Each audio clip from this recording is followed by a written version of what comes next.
कोल्हापूर जिल्हा परिषदेच्या वित्त विभागाची मोठी फसवणूक करण्यात आल्याचा धक्कादायक प्रकार समोर आलाय।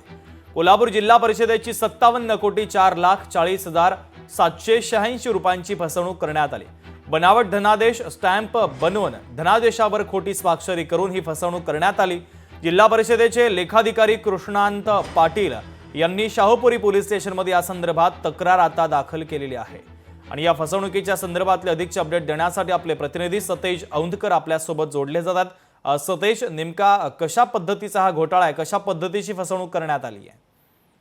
नक्कीच ही खूप मोठी फसवणूक म्हणता येईल, कारण कोल्हापूर जिल्हा परिषदेच्या वित्त विभागाकडून जवळपास 57,40,40,786 रुपयाचे आहे ते इतर कंपन्यांच्या नावावरती खरं तर वर्ग करण्यात आले। त्यासाठी अज्ञात व्यक्तीनं बनावट धनादेश आणि बनावट शिक्क्यांचा वापर केल्याचा आहे ते समोर आलेलं आहे।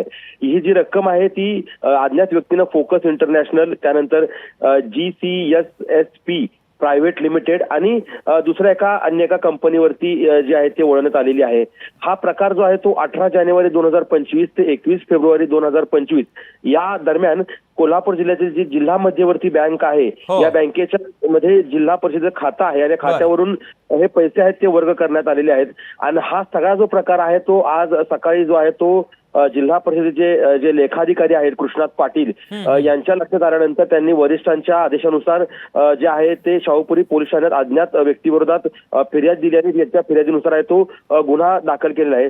विशेष म्हणजे यामध्ये जे मुख्य लेखा अधिकारी आहेत त्यांचा बनावट धनादेश स्टॅम्प हे सगळा जो वापर केलेला आहे आणि त्याच्यामध्ये खोटी सही देखील केलेली आहे।